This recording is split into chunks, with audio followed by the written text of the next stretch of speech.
আমাকে যুদ্ধ যেতে হবে, তাই আমি প্রস্তুত হচ্ছি। তবে এই যুদ্ধ কোনো সাধারণ যুদ্ধ নয়।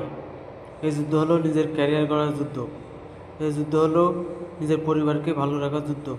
এই যুদ্ধ হলো নিজের নিজেকে কঠোর পরিশ্রম করার যুদ্ধ। আপনাকে এই প্রবাসে টিকে থাকতে হলে খুব পরিশ্রম করতে হবে। একটা কথা মনে রাখবেন, পরিশ্রম কখনো বিফলে যায় না। পরিশ্রম করলে আল্লাহ একদিন সফলতা দেবেই। আর এই প্রবাসে পরিশ্রম করা ছাড়া কেউ কোনোদিন সফলতা অর্জন করতে পারে না। এই প্রবাসে অনেক কষ্ট করতে হয়, অনেক ধৈর্য ধারণ করতে হয়, সব কিছু মেনে নিতে হয়। একা একা এই প্রবাসে থাকতে হয়। সারাদিন কাজ করে, রান্নাবান্না করে, খাওয়া দাওয়া, তারপরে আত্মীয় স্বজন পরিবারের সাথে কথা বলা, অনেক পরিশ্রম করতে হয়। তো সবাই আমাদের জন্য দোয়া করবেন, প্রবাসীদের জন্য, সবাই যেন ভালো থাকে, আমিও ভালো থাকি। আসসালামু আলাইকুম, সবাই ভালো থাকবেন। হ্যাঁ, ওকে।